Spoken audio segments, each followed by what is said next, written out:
할렐루야.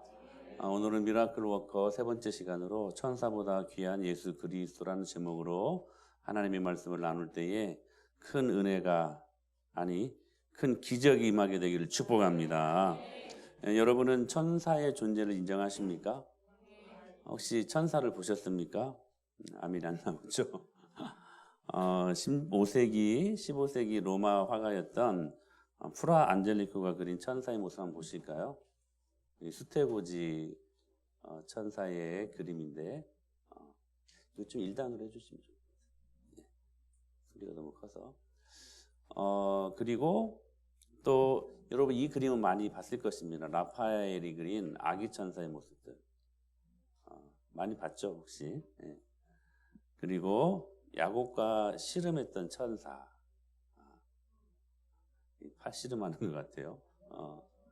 여러 모양으로 천사의 모습을 그렸습니다. 외에도 화가들이 많은 날개 달린 천사의 모습을 아주 신비롭게 그럴싸하게 그렸습니다. 사실 야심차게 히브리서를 시작했지만 그래도 지난주까지 두 번의 설교를 통해 하나님께서 우리 은혜와 함께 많은 은혜를 주신 것 같습니다. 그래서 벌써부터 막 이 미라클의 기적의 수혜자들이 생기는 것 같고 참 얼마나 감사한지 그래서 쭉 능력 있게 말씀을 전하려고 했는데 갑자기 초장부터 천사 이야기가 나옵니다. 제가 지금까지 천사 설교를 한 번도 해본 적이 없거든요. 사실 천사에 대해서 잘 몰라요. 말씀을 준비하는데 매우 힘들었어요. 그냥 이 본문을 그냥 뛰어 넘어가고 싶었어요. 그런데 강의 설교잖아요. 본문 하나하나, 구절 하나하나를 강의해야 되기 때문에 어쩔 수 없이 한다고는 했지만 사실 이 천사 이야기를 하는 오늘 이 본문에 대해서 준비하기가 매우 어려웠습니다. 히브리서는 예수님의 탁월함을 그 우월성을 나타내기 위해서 다른 피조물과 비교하시는데 그렇게 많은 지면들을 할애하고 있는 것을 보게 됩니다. 왜냐하면 제가 처음에 서론적인 측면에서 배경을 말씀드렸잖아요. 이 히브리서가 어떻게 왜 쓰여지게 되었는지 이 혼란의 시기 그러니까 안과 밖으로 이중고에 시달리고 있었던 그들에게 오직 예수 그리스도만이 이 위기와 우리가 직면하는 수많은 문제들을 이길 수 있는 능력이 되시기 때문에 당시 독자들에게 힘과 위로를 주기 위해 쓰여진 성경이 바로 이 히브리서다라고 말씀을 드렸습니다. 그 첫 번째가 뭐냐면 옛적의 여러 부분과 여러 모양으로 말씀하게 하신 그 선지자들을 그 첫 비교의 대상으로 올려놓으면서 모세보다 크신 하나님, 예레미야보다 크신 예수 그리스도, 에스겔보다 크신 예수 그리스도 등등 선지자들보다 더 우월하신 예수님을 소개하는 것을 지금까지 두 번의 설교를 통해서 우리가 듣게 되었습니다. 그 예수님이 만물을 그 능력의 말씀으로 붙들고 계신다. 그리고 오늘 본문에 보니까 그 두 번째 비교의 대상을 설정하는데 바로 천사 이야기예요. 정말 힘들었어요. 천사에 대한 설교가 거의 제가 없었기 때문에 새롭게 이 말씀을 준비하느라 사실 많이 힘들었습니다. 그러나 오늘 이 예수님의 우월성을 강조하기 위해서 비교의 대상으로 천사를 언급하고 있으니 이 천사에 대해서 한번 제가 연구를 했고 이 천사에 대해서 우리가 한번 살펴보기를 원하는 것입니다. 천사에 대한 성경적인 언급이 의외로 많더라고요. 의외로 많았습니다. 창세기 3장 24절에 보면 이같이 하나님이 같이 그 사람을 쫓아내시고 에덴 동산 동쪽에 그룹들과 두루 도는 불칼을 두어 생명나무의 길을 아담과 하와가 선악과를 따먹고 쫓겨났을 때에 에덴 동산을 주님께서 천사들을 두어서 그 생명나무를 그렇죠? 생명나무로 들어가는 그 길을 막아서 버렸죠. 그때 쓰임 받았던 존재들이 그룹, 쉐라빔, 천사들이었습니다. 천사들. 이 그룹이 A 그룹, B 그룹 그 그룹이 아니라 쉐라밈이라는 그 천사의 모습들이죠.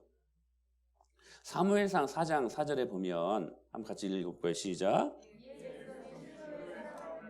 그룹 사이에 계신 만군의 여호와의 언약궤를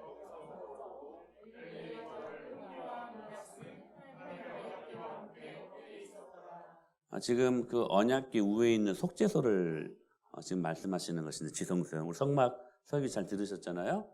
그 속죄소가 뭐냐면 두 그룹, 그러니까 이 쉐라밈 천사들이 날개짓을 하며 그 형상을 두는 그 사이에 좌정하시는 속죄소의 모습을 지금 이야기하고 있거든요. 그룹, 쉐라빔 천사를 이야기하는 것입니다.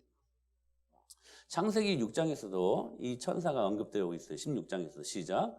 여호와의 사자가 또 그에게를 그 수가 많아 셀 수 없게 하리라. 누구에게 한 말입니까? 아브라함에게 한 말이죠. 근데 여호와의 사자 천사입니다. 에인젤. 천사예요, 천사. 천사가 나타나서 이 하나님의 말씀을 전하는 메신저의 역할을 감당했다는 것이죠. 수태고지의 그 소식을. 자, 그리고 창세기 19장에서도 또 천사가 등장합니다. 시작. 일어나 여기 있는 내 아내와 두 딸을 이끌어내라. 이 성의 죄악 중에 함께 멸망할까 하노라. 이 소돔 땅에 거하는 롯에게 천사가 나타나서 빨리 이 땅을 나와라. 그렇게 주님께서 은혜를 베푸실 때에도 누구를 사용하셨어요? 천사를 사용하셨다는 거. 창세기 22장에 보면 모리아산에서, 자 시작. 여호와의 사자가 그를 불러 이르시되 아브라함아 아브라함아 하시는지라. 아브라함이 이르되 내가 여기 있나. 여기 지금 여호와의 사자가 엔젤, 천사입니다. 천사. 그러니까 천사가 하늘에서부터 하나님의 메시지를 갖고 그들에게 하나님의 메시지를 지금 전하고 있었던 거예요. 아브라함아 아브라함아. 누가 한 말이에요? 여호와의 사자가 한 말입니다. 다니엘 10장 3절에 보면 미가엘이 나와요. 이 미가엘도 천사입니다.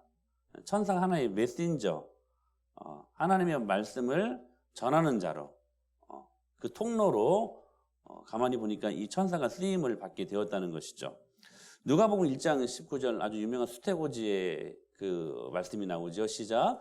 천사가 대답하여 이르되 나는 하나님 앞에 서 있는 가브리엘이라. 이 좋은 소식을 전하여 내게 말하라고 보내심을 네 몸에서 메시아가 날 것이다. 마리아에게 수태고지의 그 소식을 전할 때에도 하나님은 천사를 사용하셨어요. 가브리엘 천사. 이게 성경은 의외로 많은 부분에서 천사의 존재를 언급하고 계신다는 사실입니다. 그런데 재밌는 것은 이렇게 많은 부분들에 대해서 천사를 성경이 언급하고 있음에도 불구하고 많은 성경학자들이나 그리고 종교학자들이 그렇게 천사에 대해서 비중 있게 취급하지 않습니다. 왜 그럴까? 근데 사실 중세시대에는 이런 언급들이 좀 많이 있었던 것 같아요. 이 논쟁들이.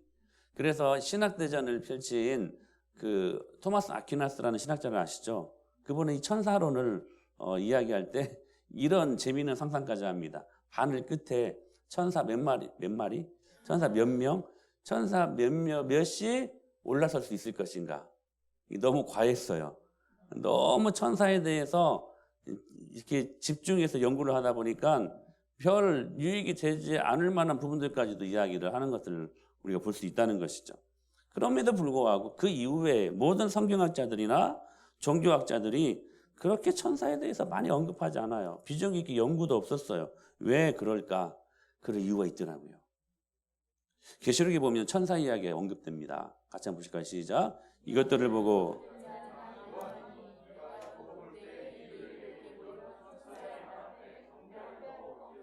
마찬가지로 지금 밤모섬에서 지금 하나님의 환상의 메시지를 보고 있는 이 요한에게 누가 하나님의 메시지를 지금 선포하고 있습니까? 천사였습니다. 천사였어요. 이게 천사가 앞으로 일어날 수많은 일들에 대해서 다 보여주는 거예요. 이게 순간 천하의 사도 요한은 예수님을 본 사람 아닙니까? 근데 그 사도 요한이 천사를 보자마자 뭐 하려고 했어요? 경배하려고, 예배하려고 했어요.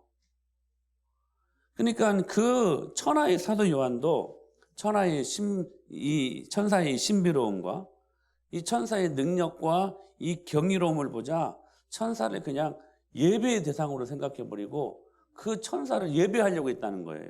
사랑하는 여러분, 우리 예배의 대상은 오직 한 분 예수 그리스도이십니다. 그 외에 다른 것들을 경배하고 다른 것들을 예배하면 그것은 우상을 섬기는 것이죠. 근데 지금 천사가 떡하니 하나님 자리에 놓여 있었다는 상황이에요.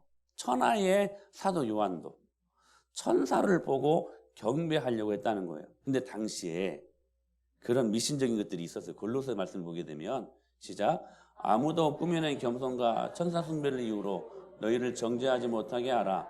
그가 그 본 것에 의지하여 그 육신의 생각을 따라 헛되이. 이게 당시에 천사를 숭배하는 이단 종교가 있었다는 거예요.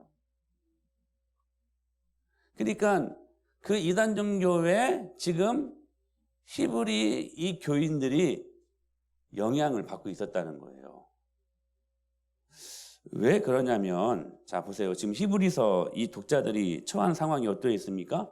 아까도 말씀드렸던 것처럼 안으로는 배교의 위험. 유대교 그리스도인들이 지금 많았는데 유대교들이 너희들 계속 그렇게 교회 다닐래? 빨리 안 나와? 그럼 너희들 죽여버린다? 막 이렇게 막 협박하니까 막 겁이 나서 지금 유대인 그리스도인들이 교회를 나가려고 하는 상황이 있었어요. 안으로는. 그리고 밖으로는 당시에 누가 지금 통치하고 있었다고요? 네로 왕제. 얼마나 폭군입니까? 여러분 너무 잔인하지 않습니까? 연회장을 밝히는데 당시에는 전기불이 없었잖아요.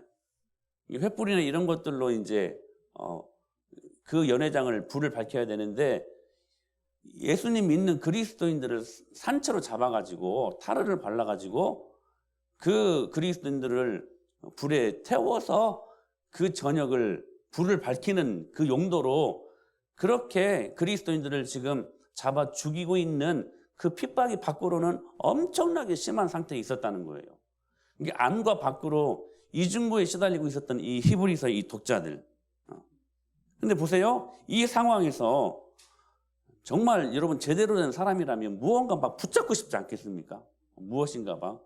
여러분, 그래서 여러분 오히려 고난의 때 영적인 갈급함이 생기는 거예요. 그러니까 이때를 우리가 잘 사용하면 은혜예요, 은혜. 네. 고통의 때, 고난의 때 무언가 막 지푸라기, 그래서 그런 속담도 있잖아요. 지푸라기라도 붙잡는 심정으로 무언가를 막 의지하려고 하는 그런 갈급함이 생기지 않습니까? 그러니까 이런 이유로 이 시기의 사람들이 여러분 신비주의에 빠질 위험성이 다분했다라는 사실이에요. 그런데 중요한 것은 뭐냐면 여러분 아까 우리 기도도 잘해 주셨는데 하나님이 살아계신다면 누구도 살아있어요? 아카노스 마귀 사탄도 살아있어요. 아멘. 여러분 이거 동의하셔야 돼요. 하나님 살아계십니다. 아멘. 근데 여러분 사탄도 살아있어요. 이것을 놓칠 리가 없지. 이 상황을. 그래서 당시 그리스도인들이 하나님 말씀 대신에 지금 천사의 그 신비로움. 근데 보니까 하나님의 말씀까지도 천사가 전해줘. 그러니까 그 천사가 하나님인 것처럼 막 따라가는 그들의 모습들을 보면서 지금 하나님이 아닌 천사 숭배 사상으로 지금 만연되어진 그들의 신앙을 보고 있었다는 사실이에요. 그러면서 이 히브리서 이 기자가 누군지는 몰라요. 사도 바울은 아닌 것 같아요. 뭐 아볼로 뭐 다른 사람 막 이야기를 많이 하는데 누군지는 몰라요. 오리겐이 말한 것처럼 여러분 그건 하나님만이 아십니다. 이 오리겐이라는 교부는요 거세를 한 이 교부였어요. 하나님 제대로 한번 믿어보려고 거세까지 하면서 좀 너무 지나쳤죠. 그렇게까지 하는 요구하시는 것은 아닌데 그러나 그 의도는 참 좋은 것 같습니다. 일단 거세까지 하면서 하나님을 따라가려고 했던 그 오리겐이 한 말이 뭐냐? 히브리서 기자는 하나님만이 아신다는 거예요. 그러니까 이 히브리서 기자가 지금 이 상황을 보고 이렇게 천사 숭배 사상으로 교회가 더럽혀질 상황 속에 있었기 때문에 천사보다 더 우월하신 천사와 비교의 대상이 되지 않는 예수 그리스도 그분만이 우리 삶의 길이 되시고 그분만이 진리가 되시고 그분만이 생명이 되어주신다. 그 하나님을 붙들어야 된다. 지금 그걸 강조하면서 이 히브리서가 지금 쓰여지고 있었던 것이거든요. 그래서 여러분, 이 사람들이 지금 당시에 이 지금 배경이 로마잖아요. 로마 신화라는 것이 굉장히 많이 발달되어 있는 상황 아니었습니까? 근데 당시 로마 신화가 얼마나 그들의 삶 속에서 깊이 배어 있었냐면 그 로마 그 신화가 거의 신앙이었어요. 신앙. 다 꾸미는 이야기들 아닙니까? 그래서 신화에서 나오는 여러 신들을 천사의 모습으로 오버랩시키면서 천사를 경배의 대상으로까지 섬기고 있었다는 사실이에요. 거의 하나님과 동격으로 취급했다는 사실. 그래서 히브리서 기자는 저들의 잘못된 모습을 지적하면서 다시 말씀드립니다.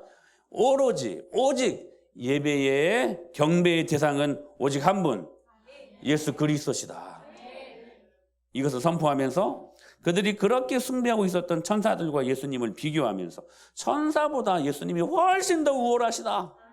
그분은 유일하시고 그분은 우월하시고 할렐루야. 그분은 완전하신 분이시다. 하늘의 모든 만물을 상속받으신 분이시다. 할렐루야. 모든 만물보다 할렐루야. 이게 천사가 잽이 안 되는 거예요. 근데 그들이 그걸 비교해서 천사를 하나님처럼 섬기고 있었다는 사실이에요. 그러면서 천사보다 우월하신 예수님을 소개하고 있습니다. 4가지 대목에서 예수님이 천사보다 더 뛰어나다라고 지금 성경은 오늘 본문에서 말씀하신 첫 번째는 지위의 탁월성이에요. 지위. 우리 4절로 5절 말씀 보실까요? 시작.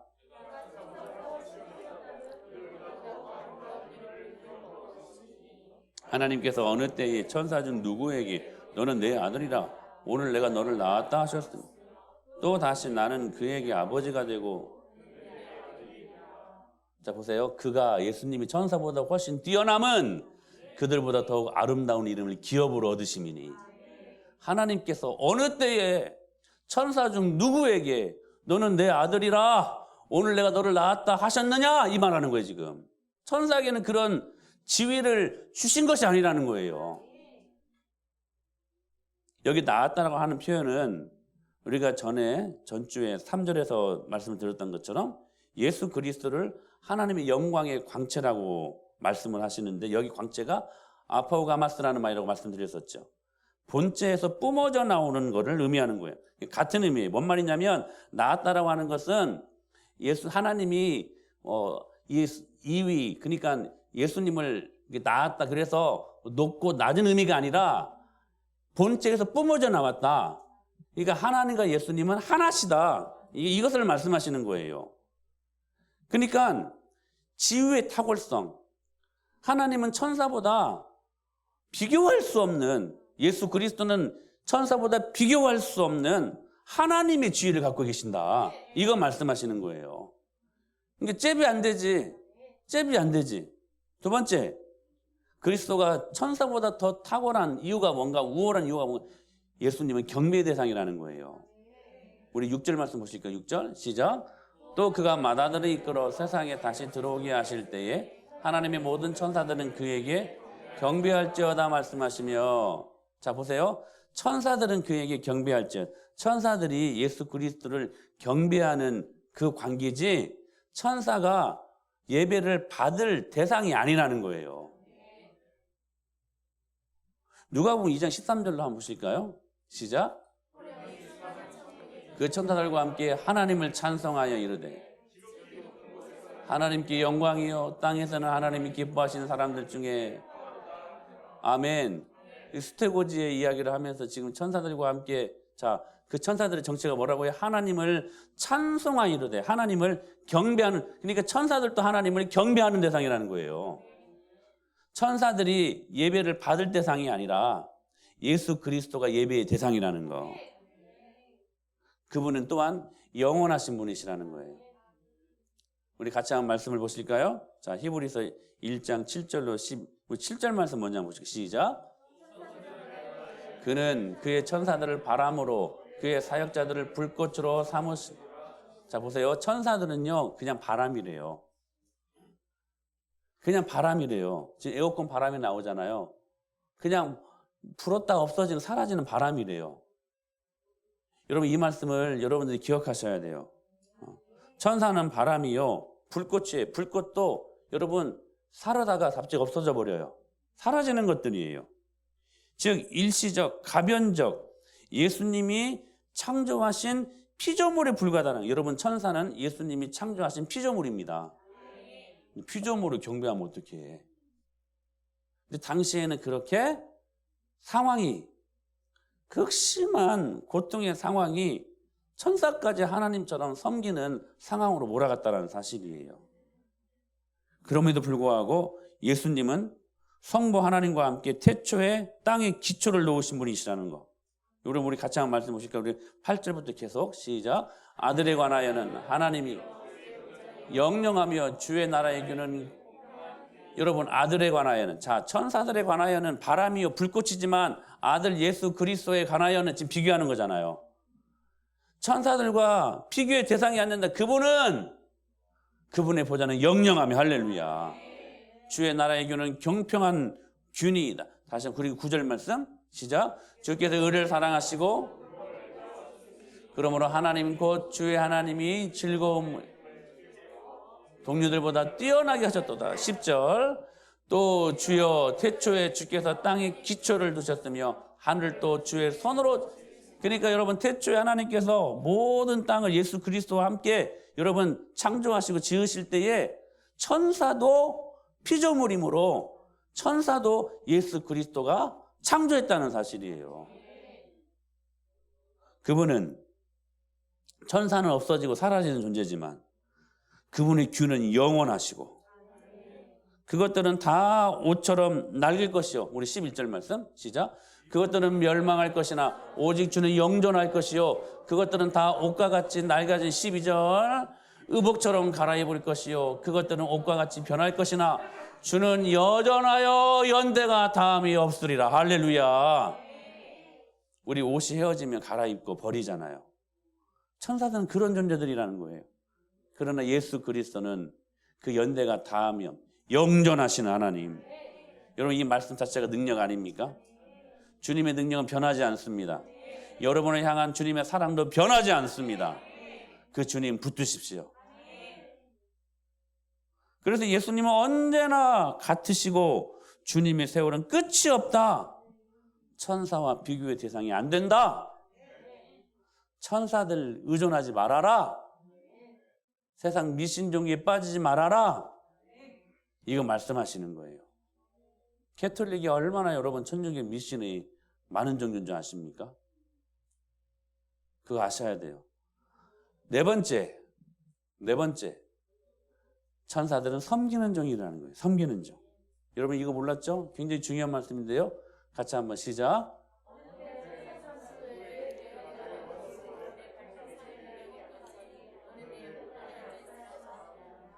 모든 천사들은 섬기는 영으로서 구원받을 상속자들을 위한,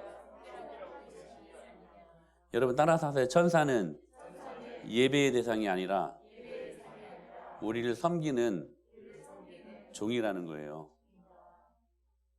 자 보세요. 천사는 예배의 대상이 아니라는 건 상속자들, 즉 예수님과 그분의 자녀들, 저와 여러분들을 섬기라고 보낸 존재들이라는 거예요. 섬기라고 보낸 종들을 섬겨요? 마태복음 4장에 보면, 자 시작. 예수께서 말씀한 사탄아 물러가라. 경배하고 다만 그를 섬기라 하였으니 이에 마귀는 예수를 떠나고, 그렇죠. 예수님을 수중 들죠 지금. 천사들은 그런 존재들이라는 거예요. 예배의 대상이 아니라 천사들은 예수님을 수중도는 종이라는 거, 종. 자, 그 다음 말씀 시작.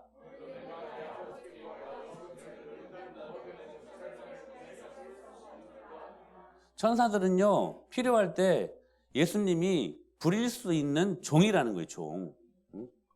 12군단이 되는 천사를 보내시게 할 수 없는 줄로 아냐? 부리는 종. 그런데 이제 재미있는 거예요. 그 천사들이 이제는 상속받은 저와 여러분들을 수종드는 존재라는 거예요. 이렇게 말씀하셨어요. 시작. 사도를 잡아다가 옥에 가두었던 주의 사자가 밤에 옥문을 열고 끌어내. 여러분 지금 사도들이 특별히 베드로가 지금 잡혀 들어갔었는데요. 여러분 그 옥문을 열어준 그 존재가 누구예요? 천사들, 천사들. 베드로를 수종든 거예요. 수종든 거예요.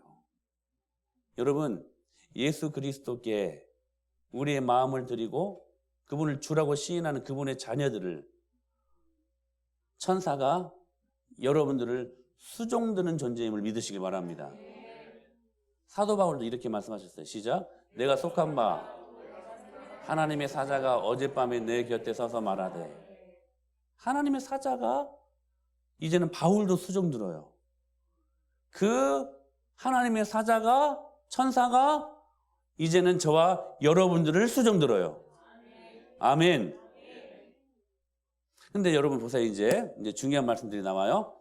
마태복음 17장을 보면 예수님께서 변화산에 오르자 그 산에서 변화된 사건들을 이야기하고 있어요. 그 제자들 앞에서. 정말 그 광채, 그 뿜어져 나오는 하나님의 그 광채가 그 온 산을 다 찬란함으로 뒤덮었어요. 예수님의 옷을 보니까 그 광채에서 뿜어져 나오는 그 옷을 보니까 세상에서 아무리 빨아도 아무리 희게 해도 그렇게 희게 할 수가 없는 그 광채가 뿜어져 나온 거예요. 변화산에서. 근데 제자들이 처음에는 예수님한테 뿅 가버렸어요. 근데 그때 누가 나타나냐면 엑스트라 모세와 누가 나타나요? 엘리야. 그러니까 구약을 대표하는 두 선지자가 나와요. 모세, 엘리야가 나와서 예수님과 이야기를 해요. 근데 이것을 베드로와 야고보와 요한이 봐요. 마치 무엇처럼?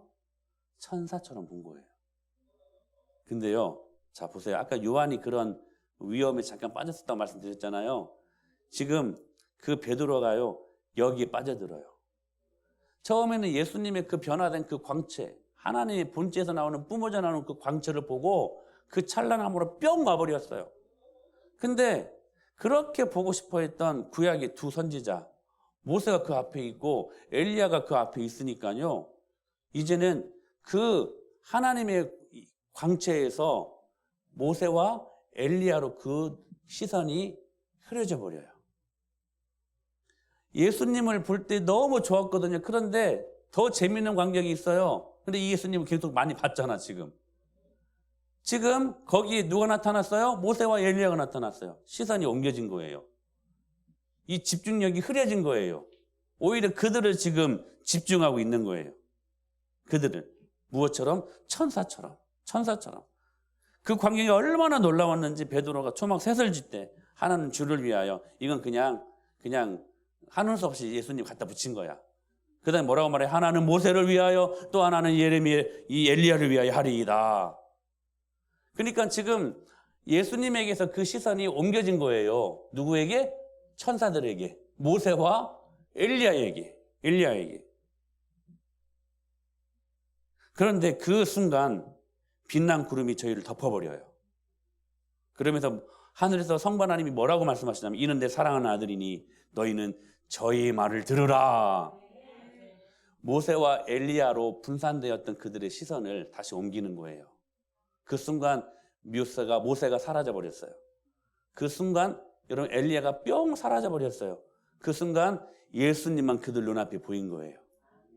사랑하는 여러분, 그 다음에 연결되는 말씀이 너무 의미심장해요. 같이 읽어볼까요? 시작. 제자들이 눈을 들고 보매 오직 예수 외에는 아무도 보이지. 아멘. 우리는 예수님 외에 얼마나 많은 거 붙들려고 하는지 몰라요. 천사처럼 붙들려고 하는 것들이 얼마나 많은지 몰라요. 그러나 여러분, 천사들은 바람 같은 존재입니다. 불꽃 같은 존재입니다. 다 사라지고 없어질 것들입니다. 왜냐하면 피조물이기 때문에. 그러나 우리 예수 그리스도 영존하신 분이시고 그분은 불변하시고 만물을 붙드신 능력이 되시기 때문에 여러분들 눈에 오직 예수님 외에는 보이지 않아야 돼요. 예수님 외에 다른 것들이 보여서는 안 돼요. 그것이 천사처럼 여러분들의 눈을 흐린다 할지라도 다 사라질 것들이니 오직 예수님만 여러분 눈에 보일 수 있게 되기를 축복합니다. 자, 보세요. 모세와 엘리야가 얻은 그 영광이 그리스도의 무한히 더 큰 영광에 비답해서 그냥 무색하게 돼버린 거예요. 잠시 그들의 눈이 그들에게 돌아갔지만, 그러나 결국 모세와 엘리야가 얻은 영광이 그리스도의 무한히 더 큰 영광에 비답해서 퇴색돼 버렸어요. 오직 예수 외에는 아무것도 보이지 아니하더라. 예수님에게서 뿜어져 나오는 그 광채가 그것들을 덮어버린 거예요. 히브리서 기자는 지금 엄청난 존재들을 하나하나 예수님 옆에 갖다 대는 거예요, 지금. 그러나 결론은 오직 예수님만 보인다. 선지자들, 모세, 천하의 모세, 다윗, 예레미야, 여호수아, 레위 제사장들이 다 그리스도와 함께 세워놓으면 그 존재감이 없어져 버리는 거예요. 그들이 주인공처럼 보여졌는데 실상은 주인공이 아니라는 게 엑스트라. 진짜 주인공은 예수 그리스도. 할렐루야. 천사마저도 그렇다는 거예요. 천사가 아무리 경이로움의 존재고, 천사가 아무리 그들 눈에 신비롭게 보일지라도 천사는 피조물에 불과하다라는 거예요. 예수 그리스도의 영광의 빛은 그 천사의 간헐적인 빛을 무색하게 하기에 충분한 영광의 빛이었다는 거예요. 우리가 더 이상 천사에 관하여 관심이 없어진 것은 실제로 엄청난 일입니다. 하나님이신 예수님께서 우리와 함께 하시기 때문에 이제는 그 하나님의 말씀을 전해줄 천사가 소용이 없게 되었다는 사실이에요. 그게 히브리서 1장 3절 말씀 아닙니까? 이는 하나님의 영광의 광채시요. 우리 다 암송했죠? 그 본체의 형상이시라. 얼마나 감사했는지 몰라요. 여러분들이 그 암송으로 한 주간을 살아갈 수 있다는 것이. 여러분, 우리에겐 너무나 당연한 말이지만 당시에는 엄청난 혁명적인 사건이었어요. 천사의 영광이 보이지 않을 정도로 강력하게 역사했던 하나님의 영광이 예수님에게 임했다는 사실. 그리고 갈라디아서 6장 4장 6절 말씀처럼 시작. 너희가 아들이므로 하나님이 그 아들의 영을 우리 마음 가운데 보내사 아빠 아버지라 부르게 하셨느니라. 할렐루야. 이제는 그 하나님을, 그 영광을 우리가 경험할 수 있도록 은혜를 주셨다는 거. 아빠 아버지라고 부를 수 있는 특권을 주셨다는 거예요. 그 본체의 영광이 우리에게까지 뿜어져 나왔다는 거예요. 사랑하는 여러분, 그러면 악한 원수마귀 사단이 여러분들을 감히 여러분 가볍게 여러분 쉽게 대할 수 있는 존재들이 여러분들이 아니에요. 왜냐하면 그 영광의 능력이 우리 안에 있기 때문에. 여러분 이 사실들을 믿고 여러분이 한 주간을 사셔야 돼요. 악한 원수마귀 사단이 감히 나를 공격할 수 없는 존재라는 거 기억하십시오. 천사는 절대로 우리 안에 임할 수 없습니다. 혹시 그런 신앙을 여러분들이 갖고 있었다면 여러분 이 시간에 버리셔야 돼요. 그런 거 없어요. 천사는 우리 안에 임할 수 없어요. 그런데 이게 은혜야. 이게 은혜야.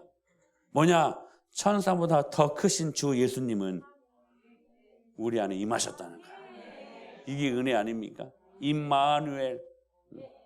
천사도 감당할 수 없는데 하물며 예수님이라니. 그 예수님이 우리 안에 임하셨다는 건 믿어지지 않는 축복입니까? 그러니까 미라클, 기적은요 다른 것에 있지 않아요. 이것을 인정하는 것이 기적이에요. 이것을. 근데 이제 중요한 건 이제 마지막. 그런데 왜 예수님의 지금 영광이 분명히 우리에게 비춰졌다라고 말씀하시는데, 우리 준하게 오늘 예배 잘 드리네. 2부 예배 안 드리려고 오늘은. 이런 극약 처방이 필요해. 그러니까 그죠? 그런데 중요한 건 뭐냐면 궁금한 게 있어요. 지금 계속해서 하나님 그 예수 그리스도의 영광을 이야기하시면서 천사의 영광과 비교가 안 된다. 지금 말씀하시지 않습니까? 천사는 바람이고 불꽃이지만 예수 그리스도 영존하신 분이시고 땅에 기초를 세우신 분이시고 그는 불변하신 분이시다. 막 비교하고 있지 않습니까? 그러면서 그 영광의 그 본체, 그 형상을 우리에게 부어주셨다라 계속 지금 말씀하고 있지 않습니까? 그런데 중요한 것은 뭐냐면 천사의 영광과 비교도 안 되는 영광의 주님이, 그 예수님이 우리에게 임하셨다면 우리 그 광채를 바라면서 그 영광의 능력으로 여러분 그 주님의 영광을 보면서 살아야 되지 않겠습니까? 근데 안 보이잖아 사실. 여기 지금 아멘은 하는데 누구는 그래요 알겠는데 못 믿겠대. 뭘 알아? 난 그분들에게 묻고 싶어요. 뭘 알아? 오늘 이 말씀 잘 하셔야 돼요. 뭐냐면 예수님이 안 보여요. 내가 예수님 믿는 건가 지금? 분명히 영광의 빛이 우리에게 임했다고 말씀하시거든요. 근데 오늘은 주영이가 예배 드려야 될 것 같다. 자 보세요. 그 영광의 능력. 근데 이 영광의 빛을 경험하면서 막 한 주간 살면 얼마나 스펙타클하고 막 역동적이고 막 재밌을까? 그런데 어떨 때는 안 보여요, 영광이. 예수님이 안 계신 것 같아요. 왜 그럴까? 참 말씀을 어렵게 준비했지만 하나님이 귀한 은혜를 주셨어요. 뭐냐면 참 제가 예를 들어 볼게요. 낚시꾼들을 가득 실은 배가 한 대가 한 바다 가운데 복판에서 엔진 고장이 일어나가지고 멈춰 서 버렸어요. 근데 날이 어두워지면 칠흑 같은 밤이 다가오자 배 안에 있던 사람들이요 공포와 두려움에 휩싸이게 되었어요. 안 그러겠습니까, 여러분? 그 칠흑 같은 어두움, 그렇죠? 달도 안 떴어요. 얼마나 어두웠겠어요.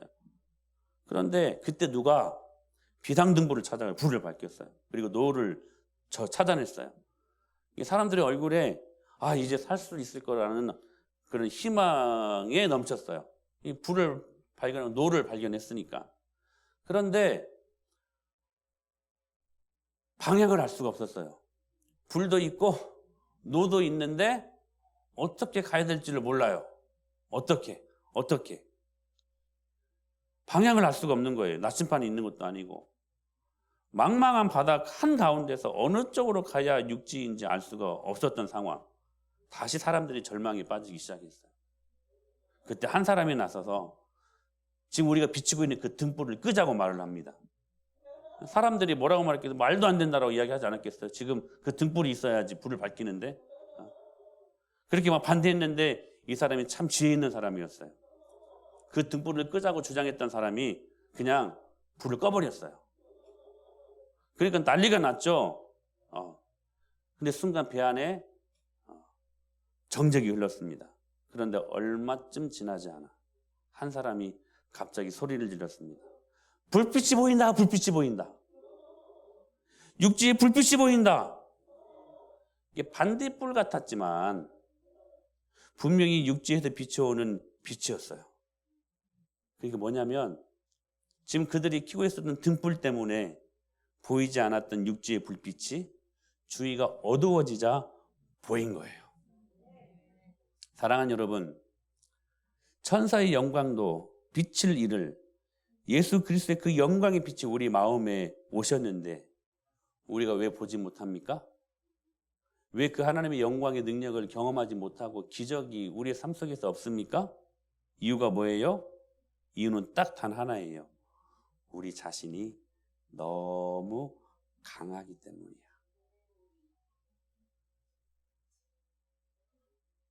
그러니까 하나님이 안 보이는 거예요. 여러분, 저와 여러분들이 약한 것이 아닙니다. 너무 강해서 탈이라는 거예요. 너무 강해서. 내가 너무 강하니까, 내 자아가 너무 강하니까 세상에 하나님의 영광의 빛도 가리워버려. 우리 자아가 십자가에 못 박혀야 빛이신 예수님이 선명해지기 시작합니다. 사랑하는 여러분, 나는 죽고 예수님 살고, 나는 죽고 예수님 살고, 십자가 복음이 분명해야 된다는 거예요. 그러면 우리는 주님을 알게 됩니다. 점점 강해지는 주 예수님의 영광을 말씀으로 경험하게 될 줄로 믿습니다. 문제는 뭐냐? 우리가 진정으로 예수님을 원하느냐 하는 거예요. 진짜 예수님을 원하느냐. 여러분은 혹 예수님 때문에 건강해지고 싶고, 예수님 때문에 성공하고 싶고, 예수님 때문에 자녀도 잘 되었으면 좋겠는데, 예수님이 정작 우리들 삶 속에서 주인 되고 싶어 하는 것들은 부담스러워하는 여러분들 아닙니까? 은혜는 받는 거 좋고, 선물 받는 거 좋고, 기도 응답 받는 것은 좋은데, 정작 그 은혜를 주시는 하나님이 내가 너희들 마음속에 들어가서 내가 너희들의 주인 되고 싶다, 이것은 부담스러워하는 저와 여러분들의 모습은 아닌가 하는 것입니다. 38년 된 병자는 예수님께 우물에 먼저 집어달라고 간구합니다. 그때에도 천사 숭배사상이 있었어요. 그 우물에 가면, 그 연못에 가면 천사가 짠 나타나가지고 치료해 줄 거라는. 근데 너무 어리석지 않아요? 38년 된 병자가 예수님께 우물에 넣어달라는 것이었어요. 예수님이 치료하시는 분인데, 우리가 여러분 지금 웃으면서 아멘을 하는데 이런 경우가 얼마나 많은지 몰라요. 뜬구름 잡지 말라는 거예요. 천사 같은 그러한 얄팍한 미신적인 요소들로 신앙생활하지 말라는 거예요. 너무나도 선명하신, 우리 영광의 빛을 찬란하게 비춰주신 그 주님 믿고 살라는 거예요. 그 주님을 요구하라는 거예요.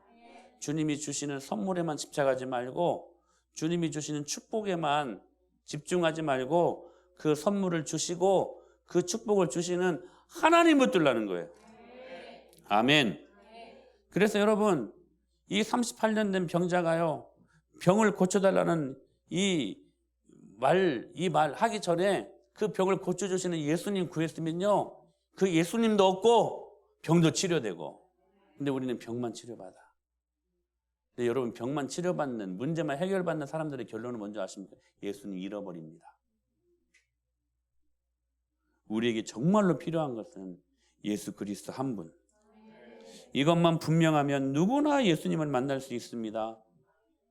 우리 안에 주님이 오셨기 때문에. 사랑하는 여러분, 나는 별로 은혜 받은 적이 없어, 나는 기적을 몰라 예수님 믿어도, 여러분 잠시 한번 여러분들 내면의 모습들을 한번 잘 점검해 보세요. 내가 너무나 강한 것은 아닌가? 내가 너무나 하나님 앞에 강한 것은 아닌가? 그래서 주님을 만나지 못한다는 사실들 여러분 꼭 기억하고, 오늘 이 시간 예수님 외에는 다른 어떤 것도 여러분 안에, 여러분들 눈 안에 보이지 않게 되기를 축복합니다. 철저히 자아를 죽이십시오.